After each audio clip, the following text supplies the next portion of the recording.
Sabi sa'yo ni Judge, nakikiramay lang. huwag kang pasisiguro. Huwag kang magtitiwala sa kanya. Kailangan mag-ingat tayo kung gusto natin matupad ang plano natin. Si Hilary, Mamsi. Kamusta? Ayun, nawarsyak sa pagkamatay ng lola ng magkakapatid. Kung totoong apektado siya, bakit hindi pa kasi siya umamin na hindi siya ang totoong Amy? Ang dami mong hanas. Nag-uusap na tayo, di ba? Hindi ka na makikialam. So kung ano man yung plano ni Papsi mo, ni Hilary, labas na tayo doon. Nag-aalala na daw si Papsi kasi nagdududa na daw si Ma'am Diana at Pat kay Hilary. Jonah, pwede na bang ebidensya yun para matigil na ni Hilary yung pagpapanggap niya? Isang tabi muna natin yan. Hanggat hindi natin nalalaman kung may kinalaman talaga si Badong sa pagkamatay ni Ma'am Amanda. Tuloy mo yung pagpapanggap mo, pakita mo sa kanila na apektado ka, malay mo. Mapansin ni Diana at ni Beth, mag-iba tingin sa'yo. Apektado talaga ako, Paps. Hello! Pinatay yung tao. Hindi naman niya deserve yun eh.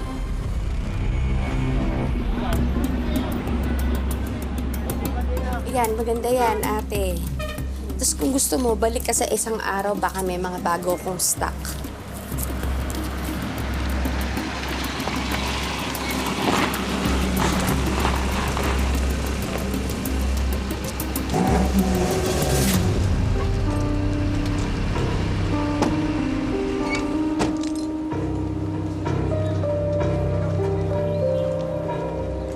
Mamsi, Sige, salamat. ito. Ha? Ano to? Kailangan mo na ba magsalamin? Di ba obvious? Damit. Ano to, bagong racket ko. Magbibenta ako ng ukay-ukay. Ba't di mo sinabi sa akin? Kailangan ba lahat ng galaw ko? Sabihin ko pa sa'yo, Papsi. Eh, saan ako kumuha ng puhunan? Inutang ko. Nangungutang ka pa? Eh, pwede naman kita bigyan ng pera, no? Tsaka, Mamsi, tandaan mo, may sakit ka. Ha, baka mapagod ka lang dito, makasama pa sa'yo. Hindi, ayos lang to. Kayang-kaya ko to. Ako nang bahala. Ba't kasama nga pala si Hilary sa kay galing? Eh, sinalubong ko siya sa may kanto. Galing sa libing ni Amanda. Eh, may pag-uusapan lang kami sa loob, ha?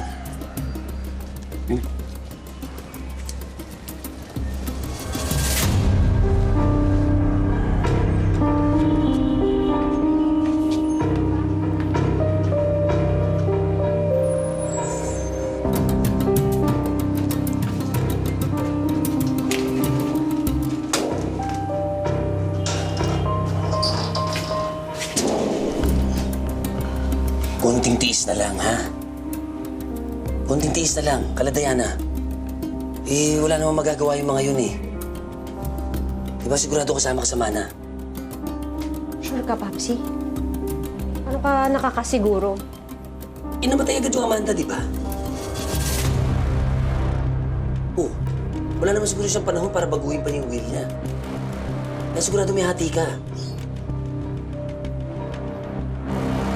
Oh, patahimik ka.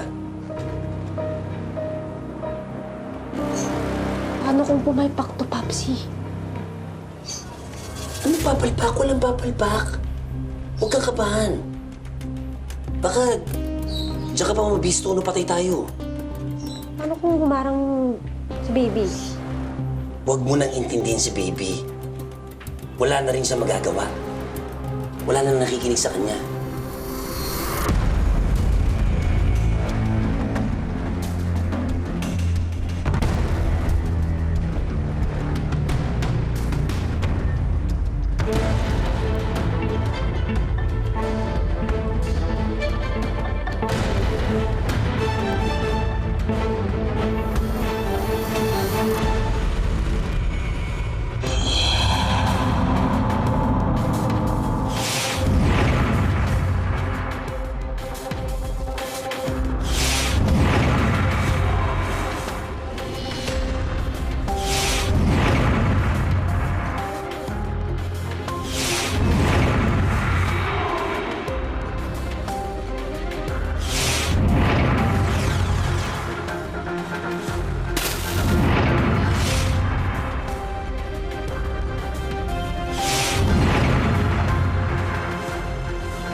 sa inyong magkakapatid? Sino? Abogada raw ni Lola. Si Attorney Manalo? Yun nga ang kinatataka ko kasi hindi naman siya.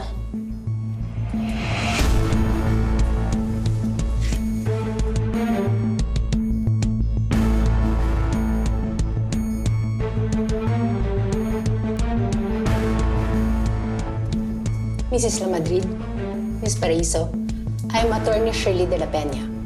Ako ang abogado ni Mrs. Amanda Barameda. Hindi ho ba si Attorney Manalo ang abogado ng lola namin?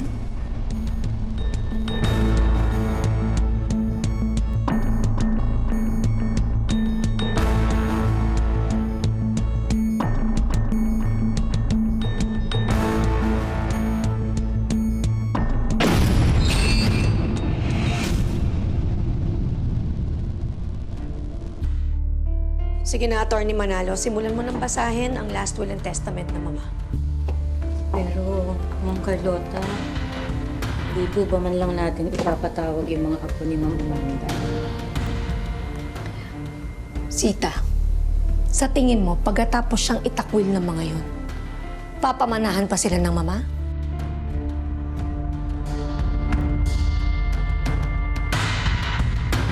Ako na mismo magsasabi bilang abogado ni Ma'am Amanda. Since naroon din ako nung ginawa at pinirmahan niya ang last will and testament na ito. Wala na tayong kailangan ipatawag pa. Sige na, simulan mo na. Excuse me. Pero hindi yan ang last will and testament ng lola namin. Anong ginagawa niyo dito? Ha? Ano ibig sabihin nito? Miss Barameda, a few days bago matay si Ma'am Amanda, lumapit siya sa amin para magbigay ng updated na last will and testament. And I have all the papers to prove it. Hindi ito pwede. Ako ang abogado niya. That's what I told her, pero mapilit si Ma'am Amanda. At ayaw niyang sabihin ang bagong testamento kahit sa kanyang anak.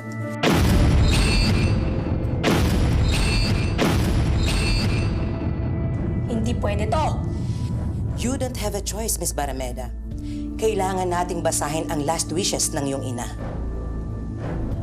Tita, kung kayo may karapatang malaman ng last will and testament ni Lola, pati na rin kami, ng mga apo niya, may karapatan.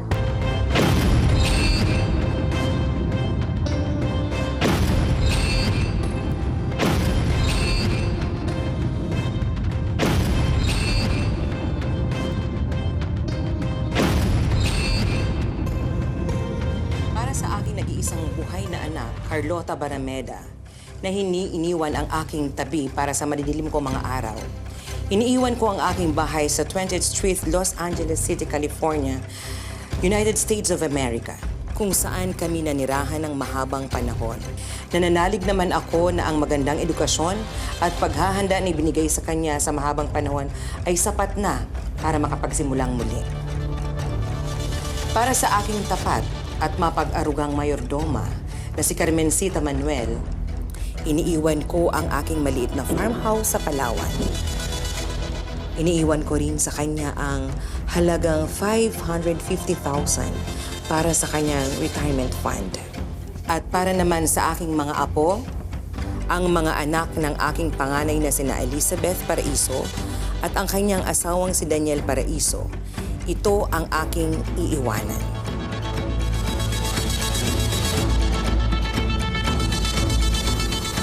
Hindi niyo man lang ba ako tatawagin? Gusto ko rin naman malaman kung anong ibibigay sa akin ni Lola Amanda.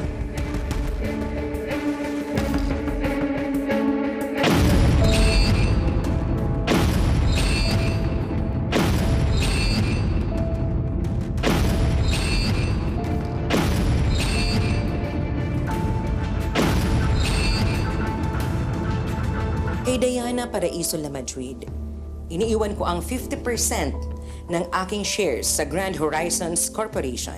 Kasama na rito ang shares na ibinili ko sa La Madrid Land. Sinubaybayan ko ang kanyang galing sa pagpapatakbo ng kumpanya. At alam kong mapapalago niya ito. Ibinibigay ko rin sa kanya ang rosaryo na nasa loob ng aming tokador bilang alaala ng aking habang buhay na paghingi ng tawad sa aking mga pagkakamali sa aming pamilya.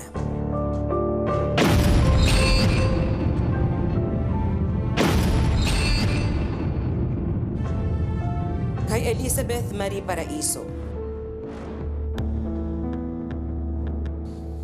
Ibinibigay ko ang 30% ng aking shares sa Grand Horizons at ang halagang 35 million pesos. Binibigay ko sa kanya ang koleksyon ng aking mga sapatos. Sana ay marating niya ang kanyang hinahanap na katahimikan at maabot niya ang kanyang mga pangarap.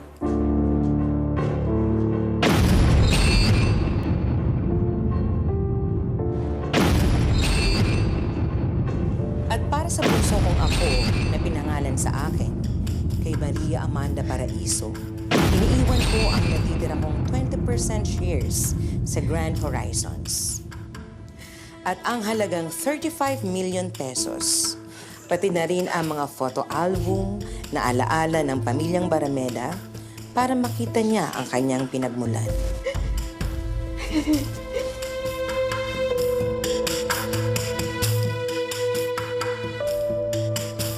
Ngunit, matatanggap lang niya ito kapag siya ay natagpuan na. Binibigay ko ang otoridad kay Diana Paraiso Lamadrid na patunayan kung ang mahanap nila ay siyang totoong kapatid nila.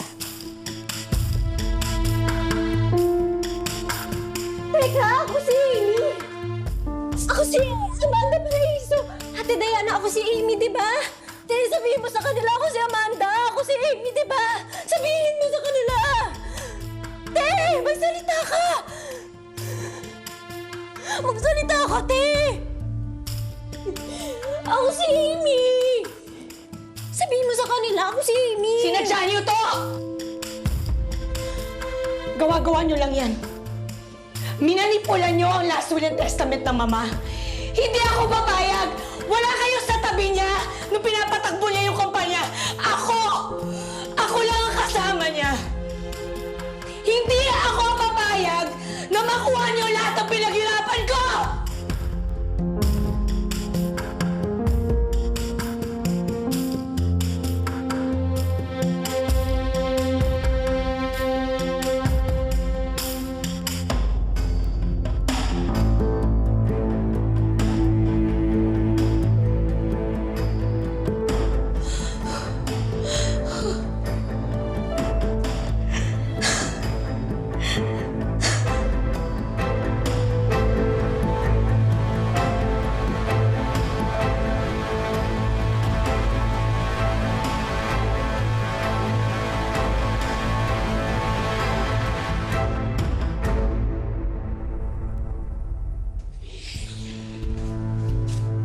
Bakit hindi ka kasama? Malay ko! Ginawa ko naman lahat ng sinabi niyo sa akin eh. Nilambing-lambing ko yung lola-lolahan ko. Lahat ng pang-e-eme na natutunan kong ginawa ko naman, pinakita ko sa kanya. Eh wala pa rin eh. Wala ako sa mana. Hindi naman pwede yun. Ano yun? Walang iniwan kay Amy? Kahit na benching ko? Meron. Pero may kondisyon. Pag na lang daw nakita nila yung totoong Amy. Ibig sabihin, hindi talaga siya naniwala na apo niya ako. Tapos si Ate Diana pa yung magja-judge. Eh wala na talaga, Papsi. Hindi ako ubra doon.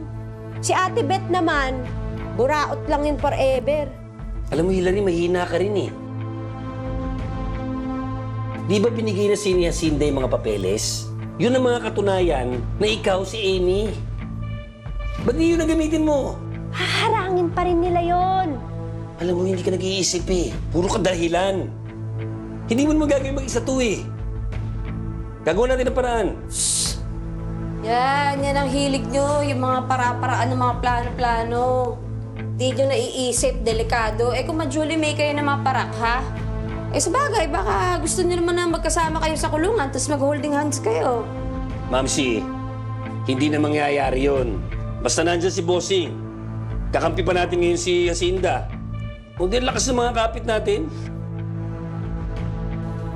Huwag kayo mag-alala. Gagawa natin ang paraan.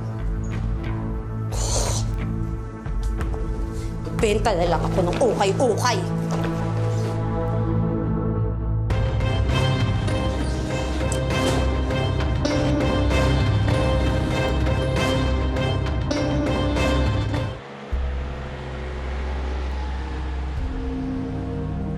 Ate. Mom. Mom? Mom. Why? What's the emergency about? May nakausap ako. Pinalita sa akin ng kaibigan kong lawyer na binasa na raw yung last will and testament ni Amanda Barameda and you won't like it.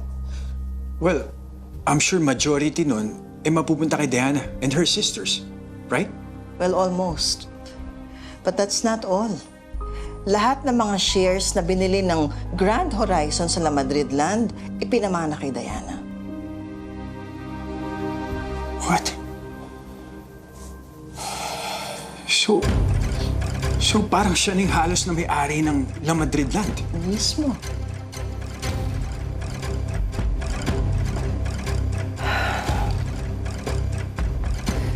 This is what I've been telling you all along, Vlad. Pinag-isipan na tayo. Pinagplanuhan na tayo ni Amanda at ng mga apo niya. For all you know it, sinisipa na tayo palabas ng building. Mom, hindi naman siguro gagawin ni Diana yun. Vlad, she seduced your father para mapalayo ka sa kanya.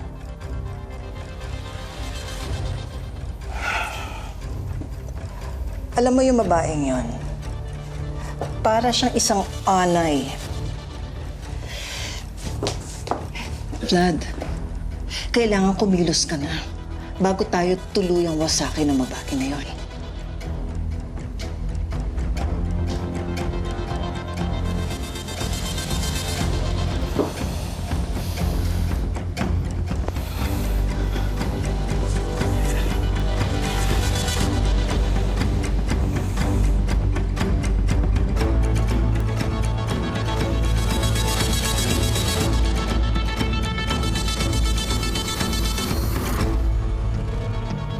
Kakausapin ko si Atty. De La Peña. Baka naman pwede pang baguhin yung hatian ng mana. Diana, hindi na mababago yun.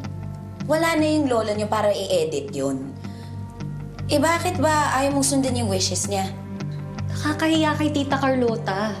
Totoo naman lahat ng sinasabi niya eh. Siya ang laging katabi ni Lola.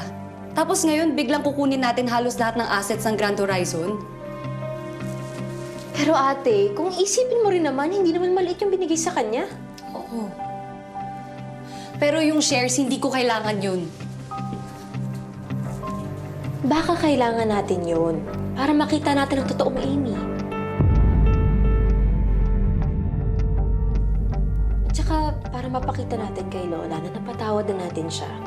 And that will do everything para maprotektahan ang legacy niya.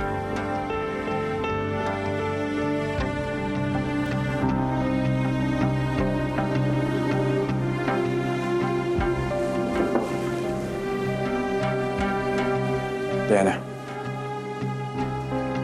pwede ba tayo mag-usap?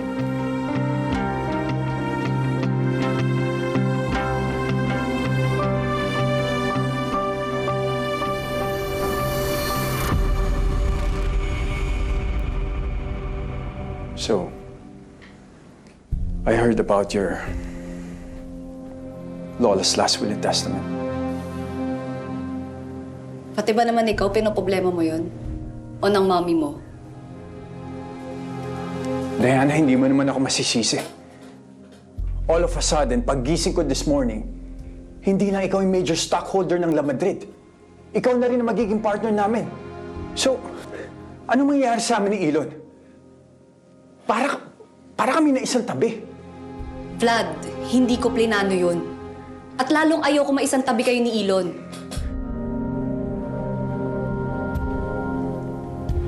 All I want to do is to preserve my dad's legacy. Alam mo naman yun, di ba? Yun din ang gusto ko. Oo, apo ako ni Amanda Barameda. Pero isa rin akong La Madrid.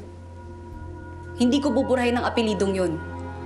At hindi mawawala sa akin ang malasakit ko para sa kumpanyang to.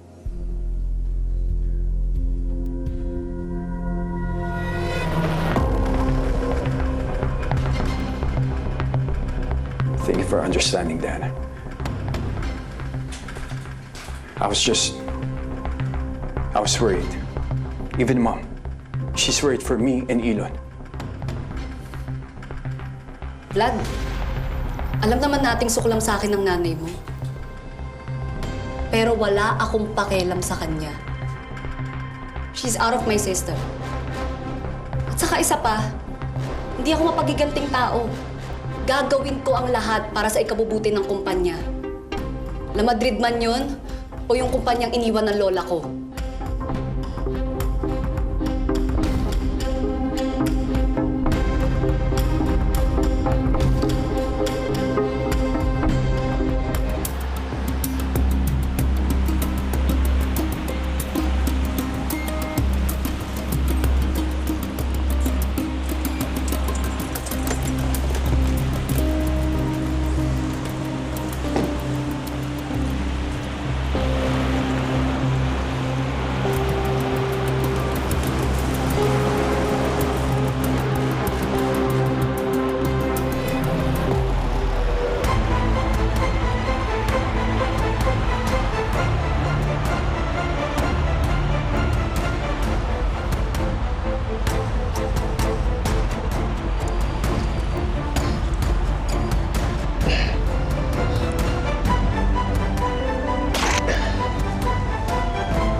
Gusto kong bumalik. Sa tingin ko, makakatulong ang pagiging reporter ko para mahanap ang talagang pumatay sa lola namin. Sabi ni Ma'am, talagang desidido na si Papsi na makuha yung mana ni Amy. Grabe pala yung tatay mo eh. Yung malaking perang pinagkakautangan si Papsi kay Boss. Kailangan natin malaman kung sino yung boss na yan. Baka may connection siya sa pagpatay kay Miss Barameda. Yung gumawa nito, yun yung nagputol ng brake line ng sasakyan. Sinadya? At ang posibleng gumawa niya, yun yung pumipigil ng investigasyon.